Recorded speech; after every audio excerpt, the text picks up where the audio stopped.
السلام عليكم ورحمة الله وبركاته. إن الحمد لله الذي بنعمته تتم الصالحات، الذي علم القرآن وأكرمنا بالإسلام وأنعم علينا بالإيمان.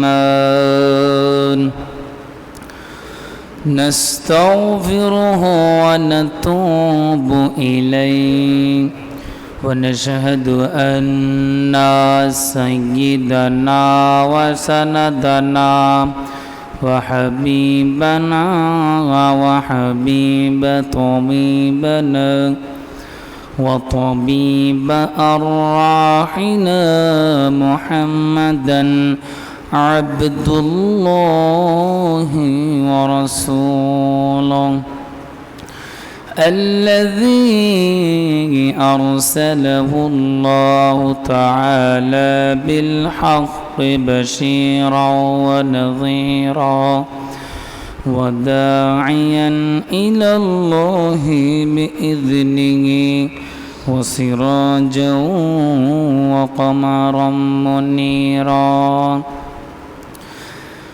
فقد قال الله تعالى في كلامه المجيد وفي فرقانه الحميد. زبان كل পড়েন أعوذ بالله من الشيطان الرجيم. بسم الله الرحمن الرحيم. قد أفلح المؤمنون الذين هم في صلاتهم خاشعون والذين هم عن اللغو معرضون والذين هم للزكاة فاعلون والذين هم لفروجهم حافظون. وقال الله جل وعلا والذين هم على صلاتهم يحافظون أولئك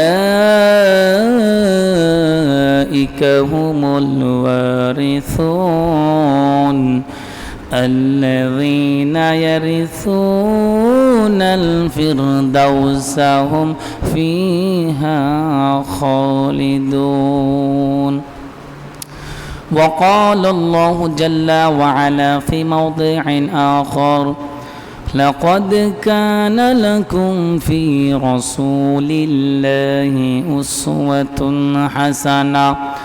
حسنة لمن كان يرجو الله واليوم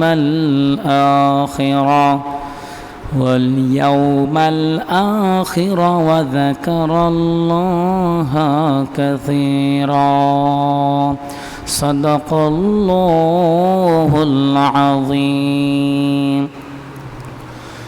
أما بعد، وقال تعالى في شان حبيبه إن الله وملائكته يصلون على النبي يا أيها الذين آمنوا صلوا عليه وسلموا تسليما.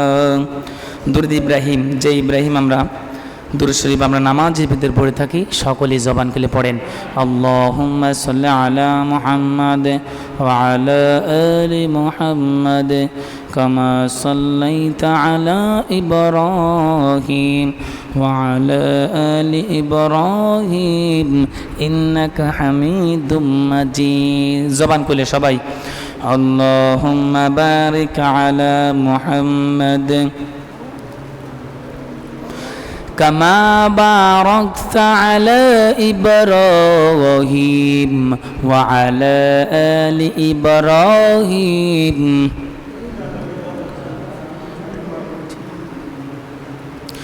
قال رسول الله صلى الله عليه وسلم بين العبد والكفر ترك الصلاة قال رسول الله صلى الله عليه وسلم بين العبد والكفر ترك الصلاة أو كما قال عليه الصلاة والسلام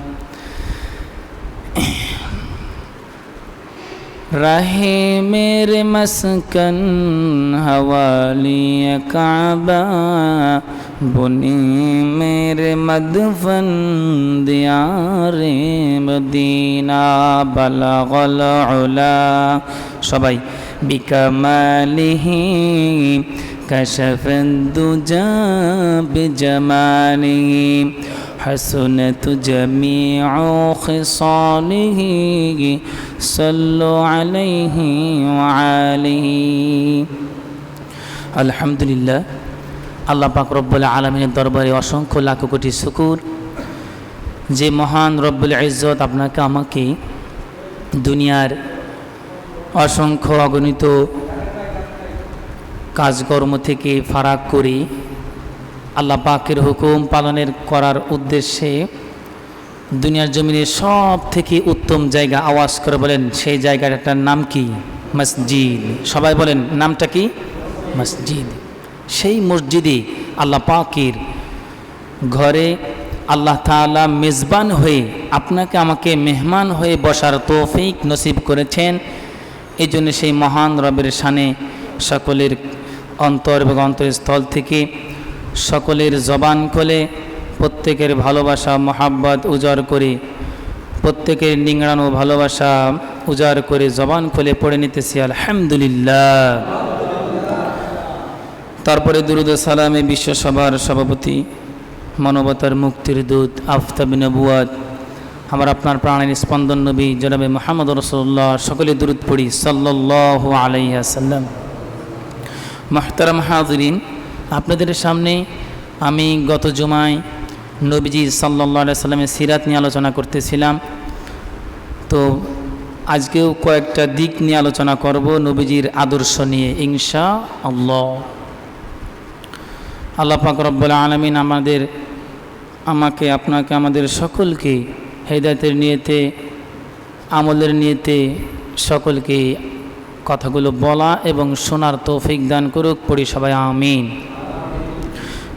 আল্লাহ পাকের ভালোবাসা যদি আমি আপনি পেতে চাই তাহলে আমার আপনার প্রত্যেকটা কাজে ব্যবসা বাণিজ্যে চলাফেরায় সমাজে অর্থনীতিতে রাজনীতিতে সব জায়গায় কার আদর্শ দরকার আওয়াজ করে পড়েন নবীর আদর্শ কার আদর্শ নবীর আদর্শ এমন কোনো দিক নাই যেই জায়গাটা বা যেই কাজে নবীজির আদর্শ দরকার নাই প্রত্যেকটা কাজে স্বামী স্ত্রীর সাথে কি আচরণ করবে নবীর আদর্শ দরকার আছে না নাই আপনার যেই কোনো পেশায় আপনি থাকেন না কেন যেই কোনো কাজে আপনি থাকেন না কেন প্রত্যেকটা কাজে আল্লাহর পয়গম্বরের আদর্শ তুমি সব করা সুইচ দিয়ে দাও যদি কারেন্ট আসে সব ঘুরুক আজকে আমাদের মাঝে মুরব্বী নাই সব কটা সুইচ দিয়ে দাও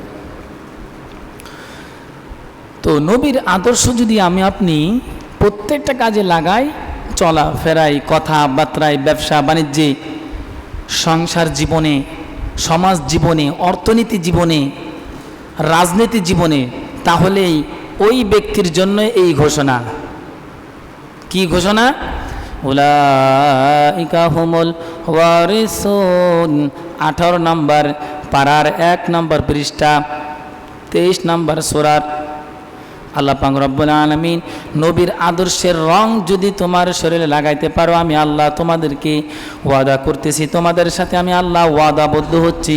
আমি আল্লাহ তোমাদের জন্য ঘোষণা করে দিলাম, বান্দা শোনো শোনো, উলাইকা হুমুল ওয়ারিসুন আল্লাযীনা ইয়ারিসুনাল ফিরদাউসা হুম ফিহা খালিদুন।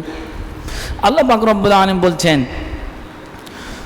আমার যেই গুণাবলী, আমার যে সিফতগুলি সূরাতুল মুমিনুনের মধ্যে যে আমি আলোচনা করেছি, সেই আলোচনার সিফতের গুণের অধিকারী কোনো মুসলমান মুমিন বান্দা যদি হয়, তাহলে আমি আল্লাহ তোমাদের জন্য জান্নাতুল ফেরদাউসের, আমার তৈরি জান্নাতুল ফেরদাউসের বাসিন্দা আমি আল্লাহ তোমাকে বানাই দেব। সুবহানাল্লাহ। এজন্য মুহতারাম হাজিরিন, আল্লাহর পয়গম্বরের আদর্শ শুধু জিকিরের ভিতর এরকম কিছু নেই, শুধু নামাজের ভিতর, শুধু মসজিদের ভিতর, আর কোনো জায়গায় আদর্শ দরকার নাই। বিষয়টা কি এরকম? সবাই বলেন এরকম। জিকিরের মধ্যে নবীজির আদর্শ দরকার আছে না নাই? কিন্তু আমাদের মাঝে মন গড়া কিছু জিকির সমাজের মধ্যে আছে না নাই? দেখবেন আল্লাহর পয়গম্বর তো করেনই নাই, সাহাবায়ে কেরাম, তাবে তাবেইন, খোলাফা রাশিদিন, সালফে সালিহিন, আইয়ামে মুস্তাহিদিন, যত বুজুর্গনে দিন, বুজুর্গানে দিন,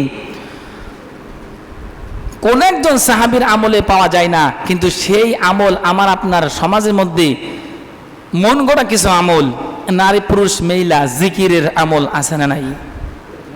এমন কিছু জিকির আমার আপনার মাঝে, এমন কিছু মানুষ করে যেইগুলো কোরআনের মধ্যে কোথাও নাই। একদিন বাস্তব কদিন বলি, একদিন একটা লোক আমার সামনে জিকির করে, খেয়াল করে শোনেন।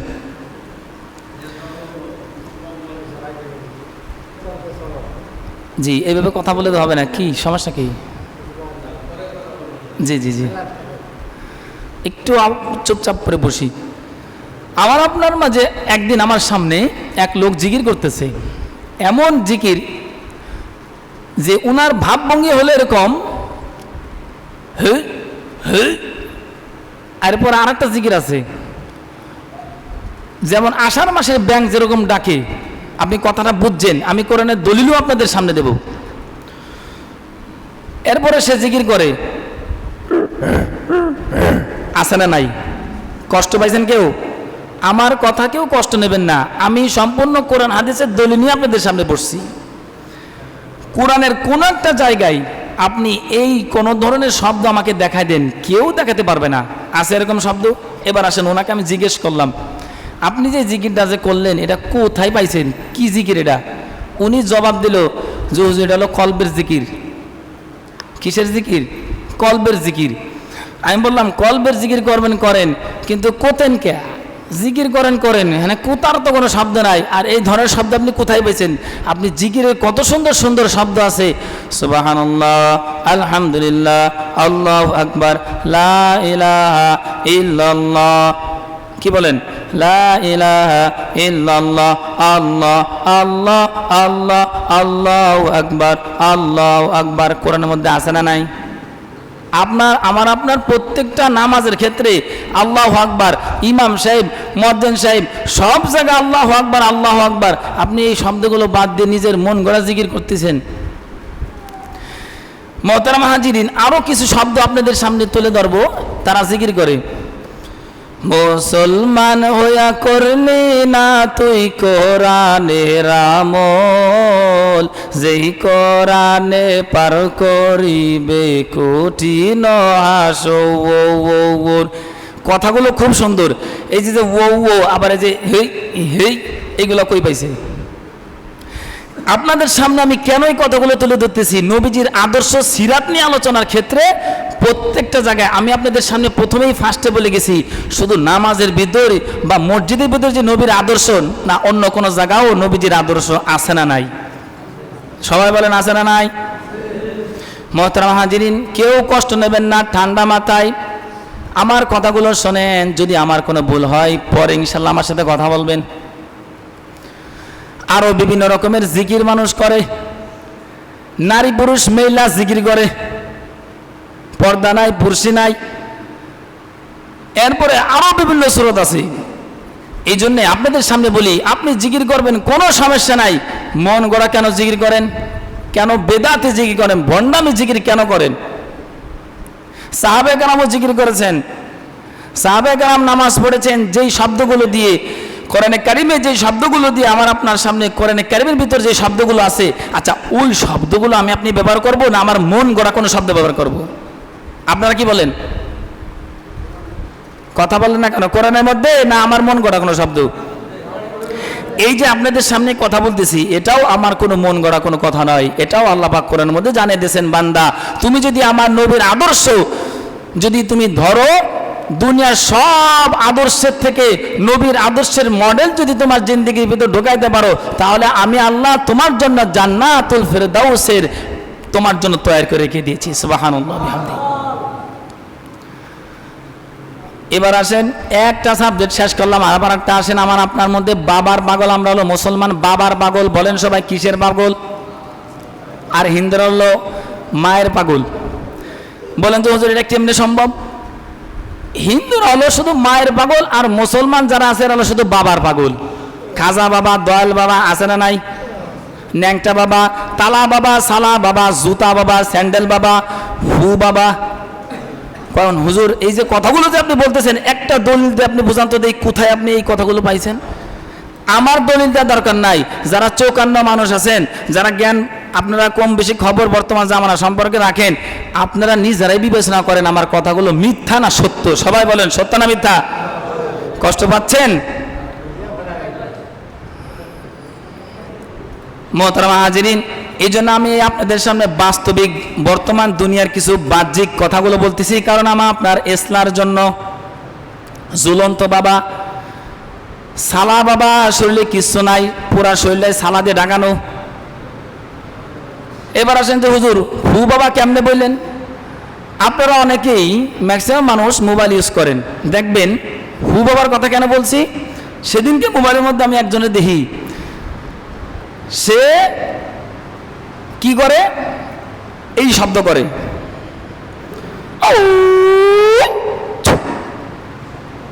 কি গেলো আর কি শব্দগুলো বললো? এই যে একটা ইবলিস মার্কা একটা শব্দ বইলা ফু দিল। আচ্ছা বলেন, এই যে একটা কাজ করলো আর এই যে একটা তসবিহ যে মুনমুন করলো, এইগুলা কোন শরীয়ত সম্মত হলো? বলেন হয়েছে?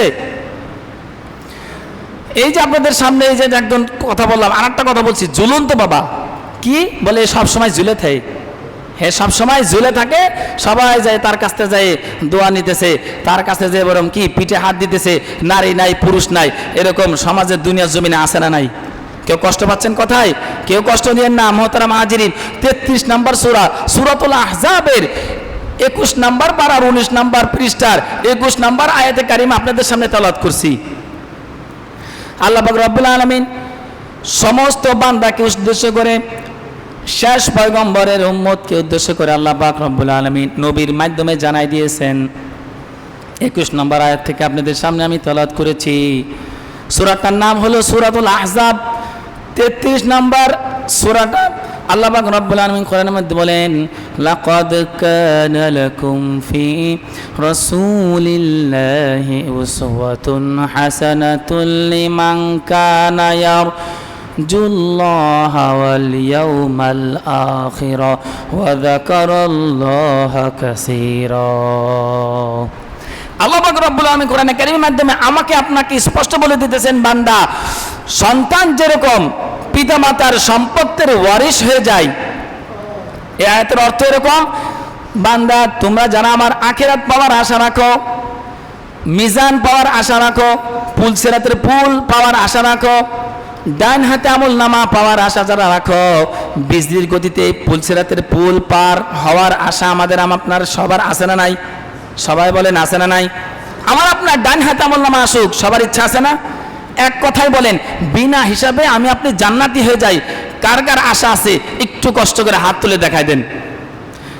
আল্লাহ পাক সকলকে কবুল করে বলেন আমিন। হাত নামান।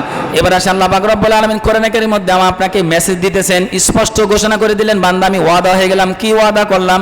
তোমরা যারা আখিরাত পাওয়ার আশা রাখো, তাদের জন্য সব থেকে উত্তম আদর্শ মডেল হলো মুহাম্মদ সাল্লাল্লাহু আলাইহিস সালামের আদর্শ। এখন বলেন এই যে যে বন্যামি আর এই যে যে উল্টা পাল্টা শুরু হয়েছে, এই সমস্ত কোরআন হাদিস ভিত্তিক হইতেছে না সম্পূর্ণ মন গড়া? এই যে আপনাদের সামনে একটা কিছুক্ষণ একটা আওয়াজ করলাম, অশোভনীয় একটা আওয়াজ করলাম, একটা ফু দিলাম, বলেন এটা কোনো আমল সাহাবীদের সাথে, নবীদের সাথে বা কোনো একটা বুজুর্গদের সাথে কোনো আমল হয়? বলেন। আপনি ফু দেবেন, কোনো সমস্যা নাই। কোরআনে কারীমের কত সুন্দর সুন্দর আয়াত রয়েছে, আপনি সেগুলো পড়ে সুন্দরভাবে ফু দেন, এটা আবার কি? মোহতারাম হাজিরিন, আপনাদের সামনে কেন আমি কথাগুলো তুলে ধরতেছি? বর্তমান আমার আপনাদের এই সমস্ত ফিতনার থেকে বেঁচে থাকতে হবে। আর একটা কথা বলে দিই, কথাটা মনেই পড়ে গেল। দেখবেন কোরআন হাদিসের কথা কয়, গান বাজনা ঢোল তবলা দিয়া কোরআন হাদিসের কথা বলে, কোরআন হাদিসের কথা বলে। জিজ্ঞেস করলে ভাই এগুলো শোনেন কা? কয় হুজুর কোরআন হাদিসের কথা বলে। কথা কয়েন না, ভালো কথাই তো কয়। অথচ আল্লাহ পাক রব্বুল আলামিনের পয়গম্বরের মাধ্যমে জানাইতেছে লাহুল হাদিস, যেই সমস্ত গান বাজনায়, যে সমস্ত গানে এরকম বাজনা ঢোল তবলা থাকে, ওইগুলো মুসলমানদের জন্য শোনা জায়েজ নয়, ওইগুলোর থেকে বিরত থাকতে হবে। যদি বলেন হুজুর কোরআনে কারীমের আয়াত বলে, হাদিস বলে, আবার কি কয় ফাতেমা রাদিয়াল্লাহু তাআলা আনহা দুম্বাস্টিক ঢোল তবলা বাড়ি দিয়ে এরকম ভাবে বিভিন্ন রকমের আমাদের সমাজে এরকম বাউল ফাউল আছে না নাই? এই সমস্তগুলো থেকেও আমার আপনার বিরত থাকতে হবে। এই বাউলের মধ্যে কিছু লোক আছে যারা বলে এমন একজন নবী ছিল, আল্লাহ মাফ করুক, আল্লাহ মাফ করুক, যে নবী একজন বাউল ছিল, বয়াতি ছিল, নাউজুবিল্লাহি মিন যালিক। এই সমস্ত শিল্পীদের মুখ থেকে অনেক বিভিন্ন রকমের কথাগুলো এরা বিভিন্ন রকমভাবে ছাড়ে। আলহামদুলিল্লাহ আমাদের কওমি ওলামায়ে কেরাম, কোরআন হাদিস মুজাদ্দিদ যারা জাইয়েদ, যারা আলেম, তারা আলহামদুলিল্লাহ তাদের কথাগুলো জবাবও খুব সুন্দরভাবে ঠান্ডা মাথায় বলে দিয়েছে, কোনো গালিগালাজ নাই। আবার কি কয় জানেননি? মুখ খারাপ করে, ওই শালার বো শালা, চোখ কাটুপি পরে বাঁদরের মতন দেখা যায়। আবার কয় হারাম হারাম, ওই তুই কই পাইছস এইগুলো, কই কলম লেখাপড়া করছস? এরকম সমাজের লোক আছে না নাই? বলেন আছে না নাই? বলেন আছে না নাই? মোহতারাম হাজিরিন, তাদের মুখের ভাষাটা আপনি খালি এতটুকু দেখেন, নবীজি কোন জায়গায় কোন মানুষকে গালি দিয়েছে দেখান। অথচ একজন গালি দেওয়ালা মানুষ হলো একজন মুমিন ব্যক্তির কাজ নয়, নেফাকি ব্যক্তির কাজ, এটা মুমিন ব্যক্তির কাজ নয়। কিন্তু সে অহরহর গালি দিতেছে ওলামায়ে কেরামদেরকে উদ্দেশ্য করে। এই সমস্ত আউল বাউল ফাউল, এই সমস্ত নবীর আদর্শের বাহিরে এই সমস্ত আমাল থেকে আমাদের মুসলমান জাতিকে হেফাজত করে বলে সবাই আমিন। মুসলমান শব্দ কেন বললাম? মুসলমান ছাড়া আপনি অন্য কোনো ধর্মে যান, অন্য কোনো ধর্মের মানুষের জন্য আপনি যেমনে মন চায় হেমনে করেন, 12 মাসে 13 বোঝা। এবার বললাম মুসলমানদের বাবার পাগল বললাম, এবার আসেন হিন্দুদের জন্য, বেধর্মীদের জন্য কেন হিন্দুরা মায়ের পাগল? কালী মা, সরস্বতী পূজা মা, দুর্গা মা আছে না নাই? কি বলেন? মনীষী পূজা মা, এবার গরু মা। তা এই যে যারা খালি মায়ের পাগল, আরো তো অনেক ঠাকুর রয়েছে, 12 মাসে 13 পূজা। কি বলেন? আল্লাহ পাক এই সমস্ত যে সমস্ত মুসলমানদের জন্য আকীদা নষ্ট হয়, ঈমান নষ্ট হয়, এই সমস্ত আমল থেকে আমাদের সবাইকে হেফাজত করে বলে সবাই আমিন। মুহতারাম হাজিরিন, ঈমান বহুত বড় দামি জিনিস। ঈমান নিয়ে যদি আমি আপনি কবরে যেতে পারি, তাহলে আমার আপনার জন্য জাররা পরিমাণ যদি ঈমান নিতে পারি, তাহলে 10 দুনিয়া সমপরিমাণ জান্নাত রয়েছে। এই জান্নাতের ভাগীদার আমি আপনি উল্টা পাল্টা নবীর আদর্শের বাইরে যদি চলি, তাহলে কি জান্নাত আমার আপনার আসবে? বলেন। আল্লাহ পাক সকলকে বুঝে শুনে আমল করার তৌফিক দান করুক। ওয়া আখিরু দাওয়ানা আলহামদুলিল্লাহি রাব্বিল আলামিন। যারা সুন্নাহ পড়েন নাই, কিবলার জুমার 4 রাকাত সুন্নাহ আদায় করে নেন।